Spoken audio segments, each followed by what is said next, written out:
வேதாகமத்துல ஒரு வசனம் இருக்கு. என்னன்னா, நீங்கள் கோபம் கொண்டாலும் பாவம் செய்யாதிருங்கள் அப்படின்ட்டு போட்டிருக்கு. இதுக்கு என்ன அர்த்தம்னு உங்களுக்கு தெரியுமா? எபிரேய மொழியில கோபத்துக்கும் பெருமைக்கும் ஒரே அர்த்தம் தான். எப்படின்னா, கோபனாலும் பெருமைனாலும் பொங்குறது, உப்புறது, வீங்குறது, இந்த மாதிரி வார்த்தைகளுடைய அர்த்தம் தான் மாறி மாறி வரும். இங்க தாங்க உண்மையான சத்தியமே அடங்கியிருக்கு. ஏன்னா பெருமை தான் எல்லா பாவங்களுக்கும் வேற இருக்கு. முதல்ல தோன்றிய பாவமே பெருமை தானே. அதனால இந்த விஷயத்தை நல்லா புரிஞ்சுக்கோங்க. நாம தேவனுடைய கோபத்தை வெளிப்படுத்தும் போது ஆண்டவர் அதை அங்கீகரிப்பாரு.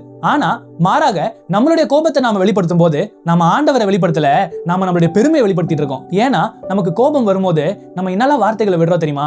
நீ யார் எனக்கு சொல்றதுக்கு, நான் யார் தெரியுமா அப்படின்ற பெருமையான வார்த்தைகளை நம்ம விட்டுறோம். இப்படி நம்ம சொல்லும் போது ஆண்டவருடைய நீதி வெளிப்படல, நம்மளுடைய பெருமை தான் வெளிப்படுது. ஆண்டவருடைய கோபத்தை வெளிப்படுத்துறதுக்கும் நம்மளுடைய கோபத்தை வெளிப்படுத்துறதுக்கும் என்ன வித்தியாசம் தெரியுமா?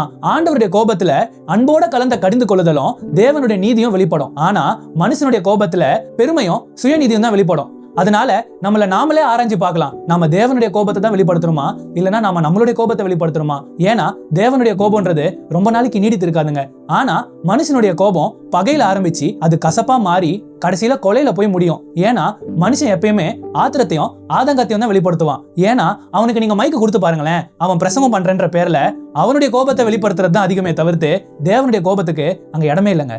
இதுதான் தேவனுடைய கோபத்துக்கும் மனுஷனுடைய கோபத்துக்கும் உள்ள வித்தியாசம். நாம எப்படி இருக்கோம் இத குறித்து சிந்தித்து பாருங்களேன்.